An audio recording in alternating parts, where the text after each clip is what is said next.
დღეს კიშინიოვი, გუშინ ბრიუსელი, გუშინ წინ ბრატისლავა. სად არის საქართველოს დიდი პოლიტიკის დაფაზე? ღარიბაშვილი დღეს კიშინიოვში თავს იმართლებდა ბრატისლავაში გაკეთებული განცხადებების გამო, რომელმაც შოკში ჩააგდო ჩვენი საერთაშორისო პარტნიორები და ევროპარლამენტარისგან ასე ორ სიტყვაში შეფასდა გავარით მოსკვა. თუმცა რამდენად გამოუვიდა ეს თავის მართლება, ამაზე მოგვიანებით. საქართველოს და უკრაინის ხელისუფლების ლიდერები პირველად შეხვდნენ დღეს ერთმანეთს მას შემდეგ, რაც უკრაინაში პუტინის ომი დაიწყო და ისინი ერთმანეთს არც მისალმებიან ფოტოს გადაღებისას. უკრაინის პრეზიდენტის საჯარო გამოსვლას საქართველოს პრემიერი როგორც პირველები გიყვებოდა დარბაზში უსმენდა და ზელენსკისგან განსხვავებით დღეს ღარიბაშვილს მხოლოდ დახურულ ფორმატში მოусმინეს. ამიტომ უცნობია დეტალურად რა თქვა და სინამდვილეში რა განცხადებები აკეთა ჩვენმა პრემიერ-მინისტრმა ევროპელი ლიდერების წინაშე. მოგესალმებით, ეს არის რეაქცია, რომელსაც წარმოგიდგენთ მე, ჟურნალისტი ინგა გრიგოლია. ასევე დღეს ვისაუბრებთ სალომე ზურაბიშვილის პირველ კომენტარზე მიხეილ სააკაშვილის შესახებ. შეწყალების უფლება ამ კონკრეტულ შემთხვევაში შეზღუდულია კონკრეტული გარემოებებით, რომელთა გამოც მე მისი განხორციელება არ შემიძლია. პრეზიდენტი, რომელიც ციხეშია, რომელმაც ჩაიდინა დანაშაულები და რომელიც არაა უდანაშაულო. საჭიროა რომ ამ პრეზიდენტს ისე მოვექცეთ, როგორც ყოფილ პრეზიდენტს და შესაბამისად მისი ჯანმრთელობა უნდა იყოს მოფრთხილების საგანი. ამბობს ქვეყნის მეხუთე პრეზიდენტი მესამეზე. ცოტა ხანში ზურაბიშვილის ამ განცხადებაზე ვრცლად ვისაუბრებ, დეტალურად მოგიყვებით რა თქვა მან ფრანგულ მედიასთან მიხეილ სააკაშვილზე. დასკვნა რაც ამ ინტერვიუდან შეგვიძლია გამოვიტანოთ ისაა, რომ ზურაბიშვილის არა და არასოდეს ისევ ძალაშია არ შეიცვლება და ის მიხეილ სააკაშვილის შეწყალებას არ გეგმავს.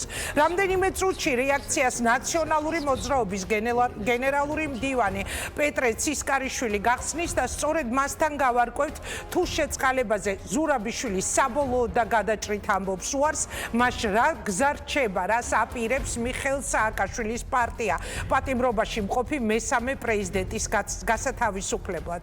მანამდე კი ამბავი როგორ უახლოვდება სანქციები საქართველოს.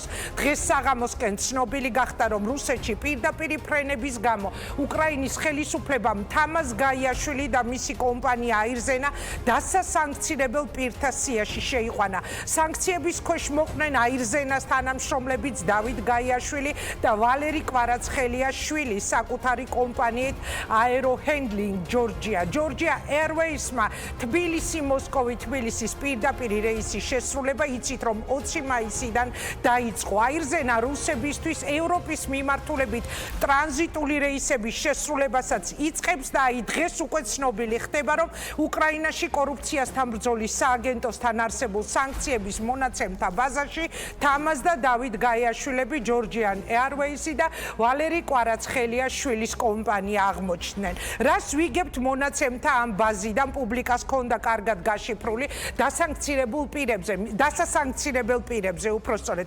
მითითებულია, რომ გაიაშვილები ჯორჯიან ეარვეისი და კვარაცხელიაშვილის კომპანია სანქცირებულები ჯერჯერობით არ არიან, მაგრამ მათ უკრაინა დასანქცირებს, რადგან სიაში სანქცირებულ პირებსა და კომპანიებთან ერთად ხვდებიან ის ფიზიკური და იურიდიული პირებიც, რომლებიც სანქციების რისკის ქვეშ არიან. აეროჰენდლინგ ჯორჯიაზე მითითებულია უკრაინის ბაზაში, რომ კომპანია პრორუსი პოლიტიკოსის და რუსეთ-საქართველოს მეგობრობის ცენტრის დამფუძნებლის ვალერი კვარაცხელიას ოჯახთანაა დაკავშირებული და მომსახურებას უწევს უკრაინის მიერ სანქცირებულ რუსულ ავიაკომპანიებს, რაც აეროჰენდლინგ ჯორჯიას სანქციების რისკის ქვეშ აყენებს. ჯორჯიან ეარვეისის შესახებ კი მონაცემთა ბაზაში აღნიშნულია, რომ ერთის მხრივ კომპანიის მიერ გაზრდილი აქტივობა რუსეთის მოქალაქეების, მათ შორის რუსული ბიზნესის წარმომადგენლების მიმართულებით ზრდის რუსეთის მიერ სანქციებისგან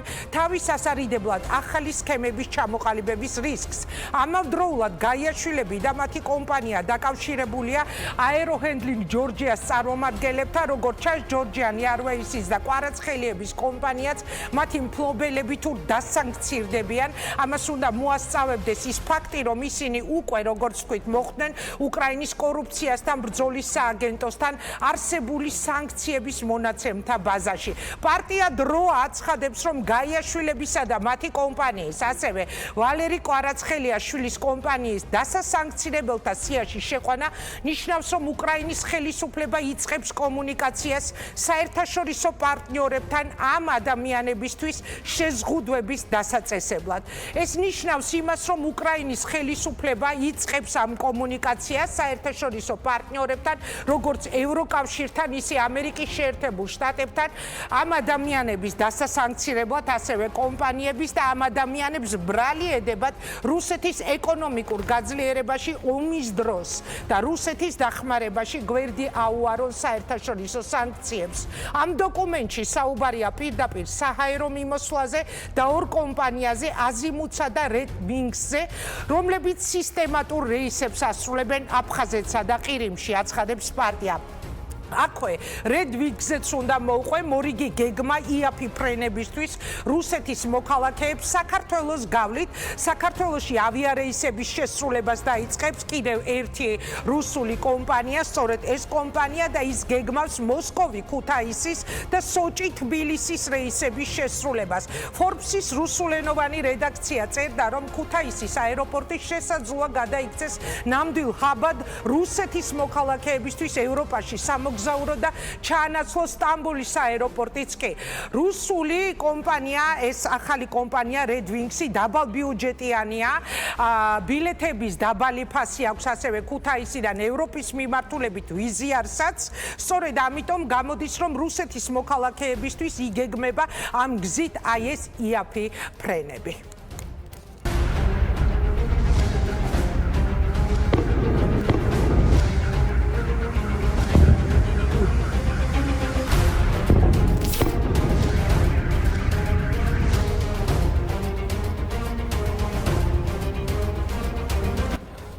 ბაბუა პატარა შვილიშვილის ცხედართან, რომელიც კიევის წუხანდელ დაბომბვას ემსხვერპლა. უკრაინიდან ამ ფოტოთი შემთხვევით არ გადაუწყვიტა, რომ გამეხსნა დღევანდელი რეაქცია, რადგან ეს ფოტო ასახავს სწორედ იმ ბოროტებას, რომელსაც რუსეთი ქვია და რომლის გავლენის ორბიტაზე აღარასოდეს უნდა დაბრუნდეს ჩვენი ქვეყანა. 2023 წლის 1 ივნისია დღეს ბავშვთა დაცვის დღე. ბოდიში ამ უმძიმესი ფოტოს ჩვენებისთვის, მაგრამ ეს ყველაფერი ხდება ახლა, ეს ყველაფერი ხდება ოკუპანტების ხელით და ჩვენ შეუძლებელია ვსაუბრობდეთ რაიმე კეთილმეზობლურ ურთიერთობაზე, რაიმე ეკონომიკურ სარგებელზე ამ ოკუპანტთან, რომელიც იგივეს აკეთებდა აფხაზეთში, მანამდე სამაჩაბლოში და სულ ახლახანს 2008-შიც. რუსეთის წუხანდელი სარაკეტო თავდასხმისას დაიღუპა 3 ადამიანი და მათ შორის ერთი იყო ბავშვი. დაშავდა 12 ადამიანი. რუსეთის საოკუპაციო ძალებმა კიევზე იერიში ისკანდერის რაკეტებით მიიტანეს. ღამის 4 საათზე დაიწყო სარაკეტო შეტევა. უკრაინის საჰაერო თავდაცვის ძალებმა 10 რაკეტა გაანადგურეს, თუმცა რუსულმა რაკეტებმა მოიტანა მორიგი მსხვერპლი და აი ეს ფოტოც, რომელიც გიჩვენეთ ახლა გადაცემაში, სწორედ ამ ტრაგედიას ასახავს. ამ სარაკეტო შეტევამ ისევ გაანადგურა სახლები, საბავშვო ბაღის, ბავშვთა პოლიკლინიკების შენობები, 2 სკოლა. პუტინის მიერ მოწყობილი ჯოჯოხეთი არ დამიწყია შემთხვევით ჩვენი დღევანდელი გადაცემა, რადგან თემა, რომელზეც დღეს ვრცლად უნდა ვისაუბროთ, სწორედ უსაფრთხოების შესაძლებლობებს და ჩვენი ქვეყნის საგარეო შანსებს ეხება. Facebook-ზე რეალ პოლიტიკას ედო საკუთარ გვერდზე ნაწყვეტი უკრაინის პრეზიდენტის გამოსვლიდან ბავშვთა დღისადმი მიძღვნილ საერთაშორისო კონფერენციაზე თუ როგორ კითხულობდა ვოლოდიმირ ზელენსკი 8 წლის მარიუპოლელი ბავშვის 8 წლის იგორის წერილს. და უტანელია ემოცია, რაც ამ ვიდეოს ნახვისას გახრჩობს. ეს გახმოვანებულია, უпростоრე ტიტრები ახლავს რეალ პოლიტიკას მიერ დადებულ ამ ვიდეოს, მე წავიკითხავ, გავახმოვანებ ამ ტიტრებს. ომია, წერს პატარა ბავშვი, 8 წლის ბავშვი, მარიუპოლელი, მე კარგად მეძინა, გავიღვიძე, გავიღიმე, ზურგზე ჭრილობა მაქვს, კანი ამძვრალი მაქვს. ჩემი და თავშია დაჭრილი, დედას ხელზე და ფეხზე ჭრილობა აქვს. მე გავიღვიძე და ისევე როგორც გუშინ გავიღიმე. ბებია წყლის მოსატანად წავიდა. მალე ჩემი დაბადების დღეა. მობრუნდა და მოკლეს. მე მომიკვდა ბებია გალია, 2 ძაღლი და საყვარელი ქალაქი. Щоденник починається так. Війна. Я добре поспав. Прокинувся і посміхнувся.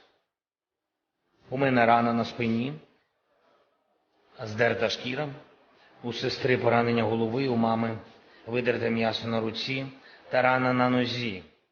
Я прокинувся. Ну як? І вчора посміхнувся. Бабуля пішла по воду. Повернулась, до речі, в мене скоро день народження. У мене вмерла бабуся Галя, 2 собаки і улюблене місто Маріуполь. ჩვენ გვჭირდება მშვიდობა, უბრალოდ მშვიდობა, ამიტომაც ყველა ევროპული ქვეყანას, რომელიც ესაზღვრება რუსეთს და არ სურს რომ რუსეთმა გაანადგუროს ისინი, უნდა კონდეს საშუალება გახდეს ევროკავშირის და ნატოს წევრი. არსებობს მხოლოდ ორი ალტერნატივა: ღია ომი ან მცოცავი რუსული ოკუპაცია. ჩვენ ვხედავთ რა ხდება ბელარუსში, ვხედავთ რა ხდება საქართველოში, ვხედავთ სხვადასხვა მეთოდით, როგორ მიათრევენ ამ ერებს ერთსა და იმავე სახელმწიფოებრივ განუკითხავ მაგრამ თუ კი უკრაინელებსაც კი, რომლებიც სისხლით ადასტურებენ ერთგულებას თავისუფლებისა და ერთიანი ევროპის ღირებულებებისადმი, ჯერ არ გაუგია დადებითი პასუხი ევროკავშირში და ნატოში გაწევრიანებაზე, სხვების იმედები სრულიად ბუნდოვანი ხდება. ეს ზელენსკის დღევანდელი განცხადებაა კიშინიოვში მიმდინარე ევროპის პოლიტიკური გაერთიანების სამიტის გახსნის ცერემონიიდან, რომელსაც სხვა 46 სახელმწიფო მეთაურს შორის საქართველოს პრემიერ-მინისტრი ირაკლი ღარიბაშვილიც ესწრებოდა. ევროპის პოლიტიკური ფორუმის კადრები სხვა კუთხითაც აღმოჩნდა, როგორც შესავალში თქვით საინტერესო და როგორც გიყვებოდა ჩვენი საინფორმაციო გამოშვება. აი მაგალითად კადრებში ხედავთ, როგორ არ მიესალმნენ ირაკლი ღარიბაშვილი და ვოლოდიმირ ზელენსკი ერთმანეთს, არც ხელი ჩამოართვა, არც ზელენსკი მისულა მასთან ამავე კადრებში. უკრაინის პრეზიდენტი დიდი ხანი იდგა ღონისძიების მასპინძელი სასახლის ეზოში და სათითაოდ ესაუბრებოდა ევროპელ ლიდერებს, თუმცა მათ შორის ამ პროცესისას არ ყოფილა, არ გამოჩენილა საქართველოს პრემიერი. მოკლედ, რას ნიშნავს, როცა საქართველოს ბელარუსთან ერთად ახსენებენ? ზელენსკის განცხადებაზე ოცნება გაბრაზდა. იმის მიუხედავად, რომ უკრაინის პრეზიდენტი საკუთარ განცხადებაში სწორედ საქართველოსთვის ევროპული სტატუსის მინიჭების აუცილებლობას ხსნიდა სწორედ ამ სიტყვებით, რომ ყველა ევროპული ქვეყანა, რომელიც ესაზღვრება რუსეთს და არ სურთ, რომ რუსეთი შეიჭრას მათ ტერიტორიაზე, უნდა გახდეს ევროკავშირის და ნატოს წევრი. ირაკლი ღარიბაშვილმა რამდენიმე საათის შემდეგ იქვე უპასუხა ზელენსკის, იქვე რა მედიასთან და თქვა: სამწუხაროა ის ფაქტი, რომ ხშირად ზელენსკის და მისი მთავრობის განცხადებები სულ თანხვედრაშია ჩვენი ქვეყნის შიგნით მოქმედ მტრულ ძალებთან, გულისხმობ დესტრუქციულ ოპოზიციას, რომელიც არაფერს აკეთებს ევროინტეგრაციის გზაზეო. ვიდრე ღარიბაშვილი გააკეთებდა კომენტარს, ოცნებამ გიავოლსკის ათქმევინა, ზელენსკის განცხადება დამამცირებელი და უნამუსოდ უსამართლოა და გვაქვს საფუძველი ვიფიქროთ, რომ ეს არის ის მიკერძოებული დამოკიდებულება, რაც მომართულია იმ ოპოზიციის მხარდასაჭერად, ვისაც საქართველოში რევოლუცია სურს ერთადერთი მიზნით, რომ საქართველო ჩაერთოს საომარ მოქმედებებში. აი ესეთი იყო ვოლსკის განცხადება. სამწუხაროდ, მეგობრებო, ჩვენი ხელისუფლების განცხადებები მართლა ერთ-ერთი ემთხვევა რუსეთის განცხადებებს. ტაბულას ჰქონდა ზუსტად დღეს გამოტანილი რუსეთის უსაფრთხოების ფედერალური სამსახურის ხელმძღვანელის ბორტნიკოვის განცხადება სწორედ მეორე ფრონტზე, ოღონდ მოლდოვის შემთხვევაში, რომ დასავლეთი აქტიურად უბიძგებს მოლდოვას მონაწილეობა მიიღოს უკრაინის კონფლიქტში. ანუ რუსეთიც და ჩვენი ხელისუფლებაც ერთხმაში საუბრობენ რაღაც მეორე ფრონტზე, რომელსაც თითქოს დასავლეთი მოითხოვს ჩვენგან. აგერ ბორტნიკოვმა მოლდოვის შემთხვევაში გაიმეორა ეს ფრაზები, თუმცა რომელმა რა გაიმეორა და ვისი ნათქვამი, ეს კიდევ საკითხია.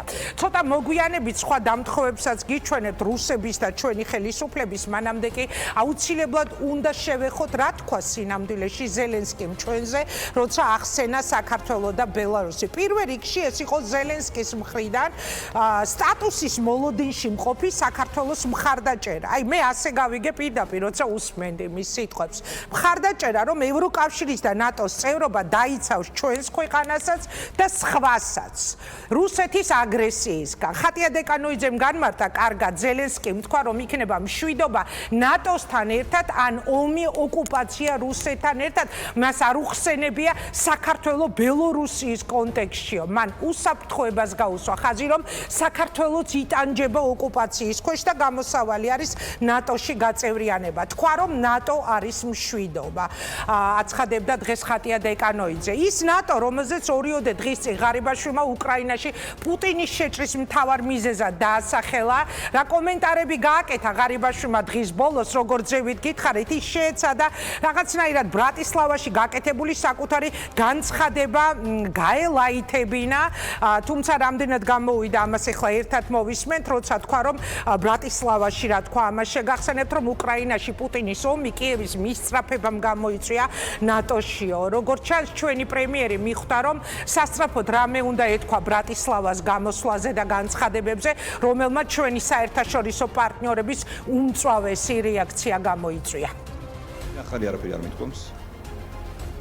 ამას იმეორებდნენ და ამბობდნენ მათ შორის ჩვენი ომის შემდეგაც, თუ კარგად ნახავთ თქვენ ყოფილი ევროპელების და მოქმედი ევროპელი ლიდერების გამონათქვამებს. სულ რამდენიმე დღის შემდეგ, მეორე თუ მესამე დღეს ქალბატონი ურსულა ფონ დერ ლაიენი გამოვიდა იგივე დარბაზში თუ არ ვსწრები ბრატისლავაში, მანაც სხვა ფორმულირებით უბრალოდ სიტყვა ნატოს მაგივრად თქვა ევროპული ოჯახი და თქვა, რომ უკრაინა იმის გამოიჟებათ როგორც იყო, მე არ მინდა რომ უბრალოდ დავამახინჯო მის ნათქვამი. ევროპული არჩევანის გამო თურმე ესე იგი მოხდა ეს ომი. მე ვთქვი, რომ ნატოს გამო მოხდა, ნატოს გამო კი არა, ასე ვთქვათ, უკრაინის სურვილის გამო. და ეს ყველამ ძალიან კარგად ვიცით, ასე რომ ეს არის კლასიკური მაგალითი იმისა, როგორ ამახინჯებენ სიმართლეს, რეალობას. აქ ახალი არაფერი არ თქმულა. მე რა თქმა უნდა ნატო კი არ დავადანაშაულია მის დაწყებაში, ეს რა თქმა უნდა აბსურდია. ასეთ ვითარებაში, როცა ქვეყანა, ჩვენი ქვეყანა არის თავად ოკუპირებული, თავად თავის გამოწვევები აქვს და გაცხადებული მიზანი აქვს, რომ გახდეს ნატოს წევრი და ევროკავშირის წევრი, ამ დროს ამ ქვეყნის პრემიერ-მინისტრს ადანაშაულებენ ასეთ არასერიოზულ, ასე ვთქვათ, არასერიოზულ ბრალდებებით ასაც უკრებენ, მე ასე ვიტყოდი. რა თქმა უნდა არის ძალიან სამწუხარო. თუმცა მე არ მიკვირს, ეს ძალიან მავნებელი და ჩვენი ქვეყნის ეროვნული ინტერესების მოღალატე და ინტერესების წინააღმდეგ მებრძოლი ძალებისგან და მათ მიერ დაქირავებული კორუმპირებული ლობისტებისგან მე არაფერი არ მიკვირს. საერთოდ არც მაინტერესებს, სიმართლე გითხრათ, ისინი რაც იტყვიან, მე მაინტერესებს ჩვენი ხალხი, ჩვენი ქვეყანა, ჩვენი ინტერესები და ჩვენი ხალხის ინტერესები. და მით უმეტეს მიუღებელია ნებისმიერი კრიტიკა იმ ძალისგან, რომელმაც ომი ვერ აიცილა, რომელმაც დაკარგა ტერიტორიები, რომელმაც ჩააბარა რუსეთს ჩვენი ტერიტორიები, დაუთმო და შემოიყვანა ჯარი და დააკანონა ოკუპაცია. ამის შემდეგ გადასცა რუსულ კომპანიებს სახელმწიფო ენერგეტიკული ინფრასტრუქტურა, კრიტიკული ინფრასტრუქტურა, გაუხსნა ვიზო რეჟიმი და 1000 პრივილეგიები მიანიჭა.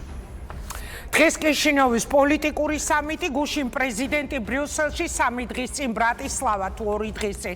ჩვენი სტუმრები რეაქციაში იქნებიან ნაციონალური მოძრაობა პეტრე ცისკარიშვილი, ლელო საქართველოსთვის, დავით უსუფაშვილი, ევროპული საქართველოსთვის, ევროპული საქართველო უпростоრედ გიგა ბოკერია.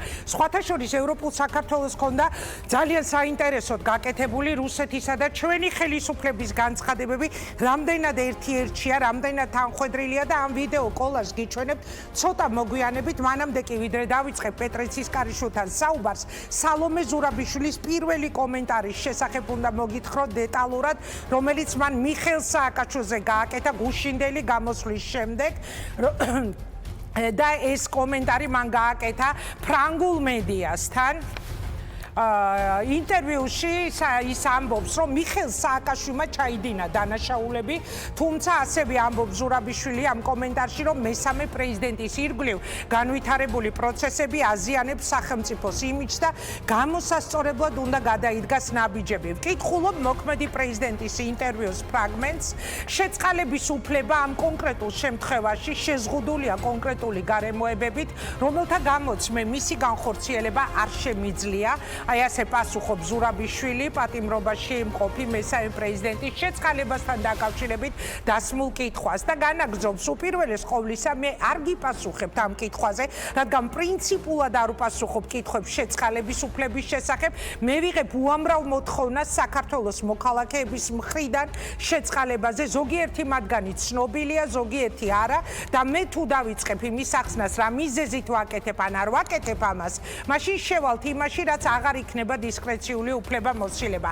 ახსნის გარეშე მე შემიძლია ვთქვა, ამბობს სალომე ზურაბიშვილი, რომ შეწყალების უფლება ამ კონკრეტულ შემთხვევაში შეზღუდულია კონკრეტული გარემოებებით, რომელთა გამოც მე მისი განხორციელება არ შემიძლია. სამაგიეროდ მე ვიზიარებ აზრს, რომ საჭიროა პრეზიდენტი, რომელიც ციხეშია, რომელმაც ჩაიდინა დანაშაულები, ის არაა უდანაშაულო, რომ ამ პრეზიდენტს ისე უნდა მოვექცეთ, როგორც ყოფილ პრეზიდენტს და შესაბამისად მისი ჯანმრთელობა უნდა იყოს მოფრთხილების საგანი. არის სხვადასხვა შეთავაზება, რომ ჩამოვიდეს უცხოელი ექიმების ჯგუფი, ვისაც შეუძლია ჩამოსვლა. ეს ის საკითხია, რომელიც მე განვიხილე ხელისუფლებასთან. ვფიქრობ, რომ ეს იქნება ძალიან კარგი, რათა გაიფანტოს ყველა ეჭვი, რაც შეიძლება არსებობდეს იმაზე, რომ სააკაშვილის მიზანმიმართულად არასათანადოდ ეპყრობიან. ახლა ამ დისკუსიაში ვართ, უნდა მივყვეთ ამ დისკუსიას და იმედი მაქვს, რომ ეს დასასრულისკენ წავა, რადგან ეს არაა საქართველოს ინტერესები. საჭიროა გაკეთდეს ყველაფერი, რაც საჭიროა თავიდან ავიცილოთ უპირველეს ყოვლისა, რომ რამე დაემართოს პრეზიდენტს ციხეში. პრეზიდენტი ციხეში ეს მთელ მსოფლიოში ძალიან ხშირია, მაგრამ აუცილებელია მას სწორად მოვექცეთ. ის არის კერძო კლინიკაში, ჩვენ კონტაქტზე ვართ ექიმებთან, ვინც მას მკურნალობენ. მე ზუსტი რიცხვი არ მახსოვს, 300-ზე მეტი ვიზიტი ქონდა ბოლო 1 წლის განმავლობაში. დედამისი იქაა მუდმივად და მისი მიღება შეუძლია. შემაშფოთებელია, რომ ამ ხელაწონა დაკარგა, შემაშფოთებელია, რომ ის შეიძლება ციხეში იყოს. მე არ ვფიქრობ, რომ საჭიროა დრამატიზება სხვა ზომების და კიდევ ერთხელ მე პირველი ვარ, ვინც ფიქრობს, რომ საჭიროა ყველა ზომა მივიღოთ, რათა არაფერი მოხდეს. აი ასეთი აღმოჩნდა ბრიუსელში გამოსვლის შემდეგ სალომე ზურაბიშვილის პირველი კომენტარი ფრანგულ მედიასთან